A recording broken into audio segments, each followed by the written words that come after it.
What's going on, guys? I'm here with my review for tonight's Raw. Didn't plan on doing a review. I'm trying to hold back on, just weekly Raw reviews because more often than not it's me just, crapping on the product. But I felt like it was an interesting Raw to talk about. I'm going to try and keep it shorter, which means it's going to be about 9 minutes or more, just because I can never stop rambling. By the way, getting right to Raw. Opening match, Randy Orton and Sheamus against The Big Show. I don't really see the point in burying the Big Show here. My guess is it's going to be Randy Orton versus Big Show at Extreme Rules because, later on, first off, Orton and Sheamus get the win. So you'd assume, it's over with. Sheamus ends up getting attacked by Mark Henry later on the night. So one would assume, Randy Orton versus Big Show, so who really cares? It's just, Orton is just, he still gets reactions, but he's so damn stale at this point. Big Show, he's just there. He had his nice title run when he beat Sheamus for the belt, but other than that, he really hasn't done much since losing the belt to Del Rio in December? It's either December or January when Del Rio won it on SmackDown. But either way, odds are these two will have a match. Orton and Big Show will probably have a match at Extreme Rules. But then again, if you really think about it, unlike last year, you had Mania last year, and then April 29th, I think, was Extreme Rules last year, right at the end of the month. This year, Extreme Rules isn't until, I believe, May 19th. So there's still a month in between the next pay-per-view. Not very often WWE has this much build-up time. So you could see a lot of things, they throughout the show and, even through last week, they planted the seeds of where they're going to go with things. But there is still a very long time in between pay-per-views, so it'll be interesting to see what happens. If the pay-per-view was at the end of the month, I'd assume it would be Orton and Big Show, but who knows. The match was decent either way. Although, Sheamus was in the ring most of the time, and you saw no spots, or you didn't see any new spots compared to what they did in their matches last year. 3MB just gets killed by Lesnar. Lesnar makes a challenge, or Heyman makes a challenge to Triple H for Extreme Rules in a cage. It was alright. There was really nothing. You had a feeling it was going to be the Shield, 3MB's challenging the Shield. You had a feeling like, why would they come out? Best part about this was Lesnar F5ing Heath Slater on the barricade twice because Slater sold it. It was a Ziggler-like sell. Say that 5 times fast.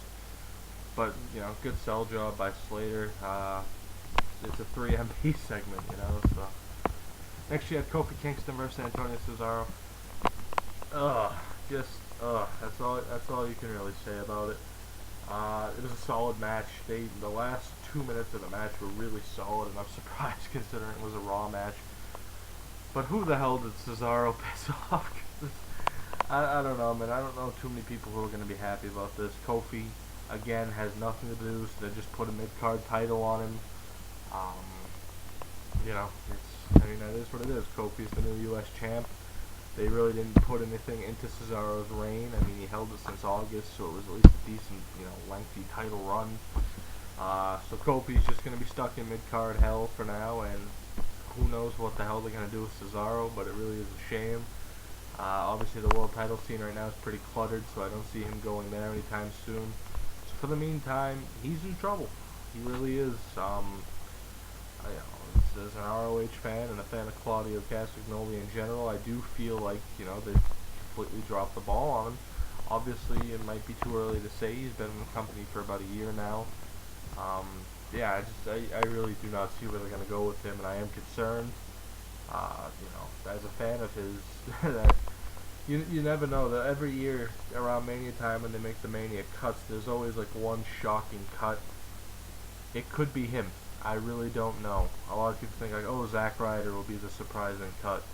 It might be Cesaro. I don't know why I feel that way. I just do. I don't feel like they know where to go with him. By the way, Kofi is the new U.S. champion. They have a segment.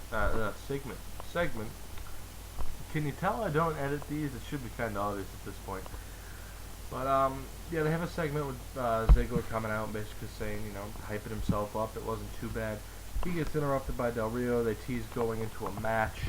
Jack Swagger comes out, ends up, getting beaten down or beating down ADR and then trading, and then he ends up, putting a beat down on ADR. I mean, it was the World Heavyweight title scene. It is, you know, Ziggler, ADR, and Swagger. And I was very surprised that they kept Swagger in the title picture. It does suck, you know, like when he first came out, it hit me like this guy. As much as I love seeing Ziggler as champion, he should probably be a world champion right now, and he really has no one else to blame but himself.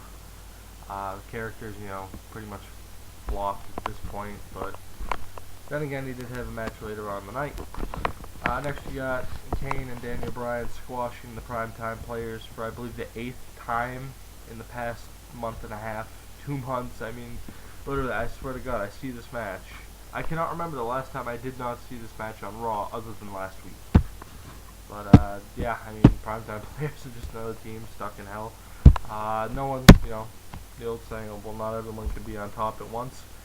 You also don't have to job guys out who could potentially be tag team champions down the line. You get a pre-taped video, a pre-taped promo from Ryback. This was probably one of the highlights of the show, and I do like the way they did this. Rather than having him go out there live on the microphone, not to say he can't cut a solid promo live, but not knowing how the crowd would react, and you could hear during the promo they were either chanting Goldberg or boring. Either way, I thought this was very well done. You know, doing the pre-tape format, it really let him get the points across. Just bottom line, a really well done promo.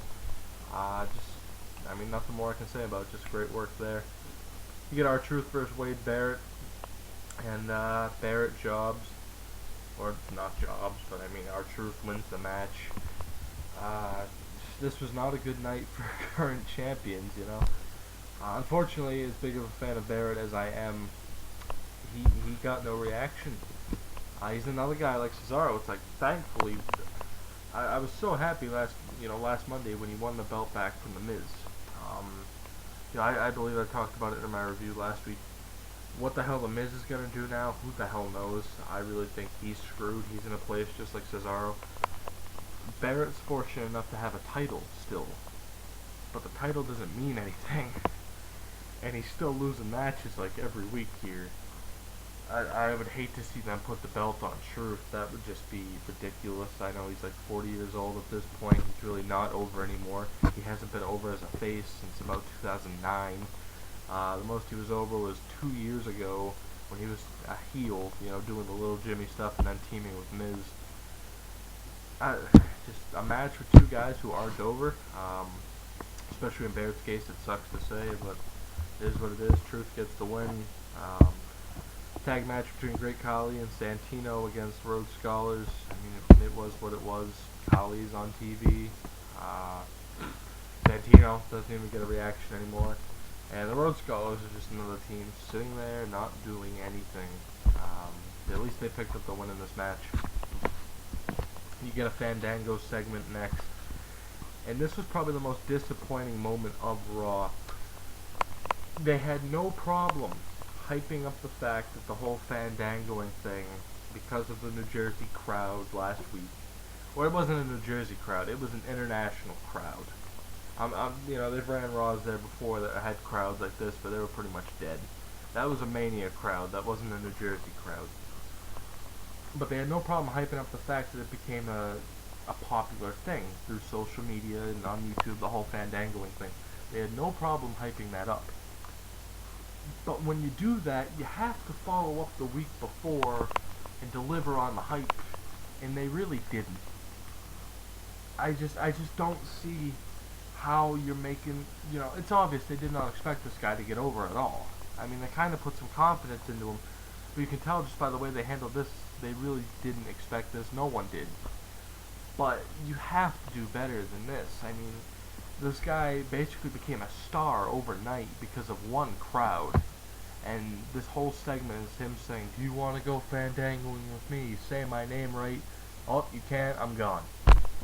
That's the best this creative team can do. Seriously, I mean, that's not like, oh, he's getting cheap heat. It's just, it was so stupid, and you know they can do better. But, I mean, I don't know. I don't get it. I was expecting a hell of a lot more considering they were hyping up this segment throughout the show. and this is what we got. So that was a pretty big letdown overall.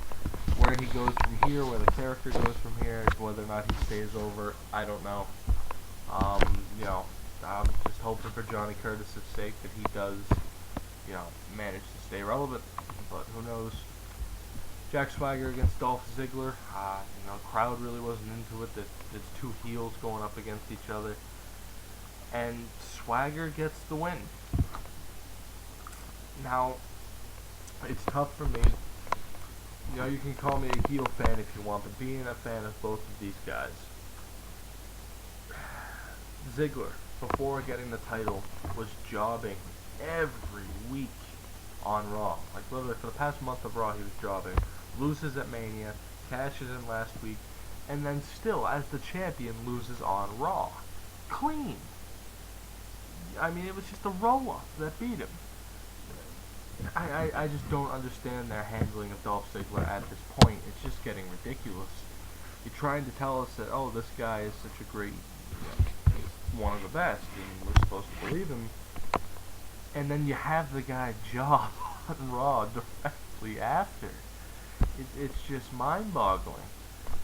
On the other hand, I am very happy for Jack Swagger that he's at least staying in the title picture. Is he going to win the title this year? Is he going to win the title ever again?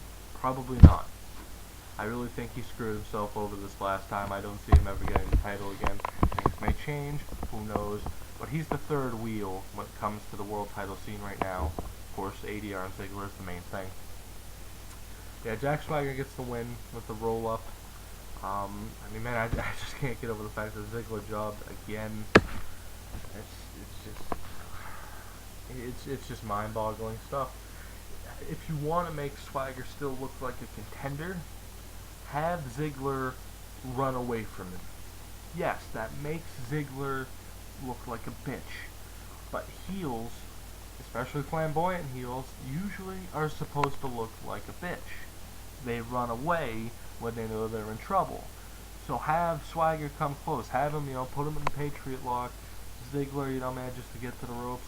Swagger goes to put it back on. Ziggler escapes out to the floor and goes away. Gets counted out. Swagger looks like a dangerous contender. Ziggler, you know, typical heel champion fashion. And there you go. And then have ADR attack Swagger like he did after the match anyway. I don't know. I don't get it. Next you had a CM Punk promo. Pretty much, you know, it just confirms what everyone was thinking, that he is going to take some time off. Just comes out, says, oh, you know, I was the champion, wanted the bigger hurdle, lost to the streak. Crowd starts chanting, and then he just leaves. You know, going up the ramp, they made sure to show his face and how he just looked kind of unsettled. So he'll go away for a while, which he fucking deserves at this point. He busted his ass for over the past year. What they'll do with him next, I don't know. Obviously, he'll be back before SummerSlam. He'll probably just get a month or so off. Considering Extreme Rules is a month from now, for the most part, I imagine he'll be back after that pay-per-view. Who knows, maybe a bit longer depending on the severity of his injury. There has been many conflicting reports lately, so who knows on that. But it is good to see him get time off. He definitely deserves it. Of course, that does mean WWE loses a bit of shock, a little bit of star power for Extreme Rules, but with Lesnar on the card and potentially Undertaker, that should work out. You had a Divas match where Nikki Bella ends up pinning Caitlyn. That was what it was. Yay, Bella's going to win the title. They're going to win the Divas title again. Hooray. Final thing, Ryback and Cena meet face to face. You know, a lot of the same crap. Ryback, you know, starts to walk up the ramp. Shield comes out, beats the hell out of Cena. It starts to look like they're going to go after Ryback. Ryback goes up the ramp. Cena gets hit with the triple power bomb. And that's it. So, you know, you're teasing, obviously, it's going to be Ryback versus Cena at Extreme Rules. It is funny, though, how in Ryback's promo he said, oh, where were you every time I got beat up by the Shield? And I think this is very well done. Every time I got beat up by the Shield, you weren't there. Cena's getting attacked by the Shield for really no reason other than to further this. And Ryback says, well, I'm out of here then. That was very well done. I do agree with it. Obviously, the Shield more than likely will be involved with Hell No and Daniel Bryan, or I mean Hell No and The Undertaker. There'll be a 6-man tag next week on Raw from England. Whether or not I watch that Raw, I'm not sure. It's obviously going to be pre-taped since it'll be held in London or wherever in England. And yeah, I think that's just about it. I mean, this Raw wasn't too special.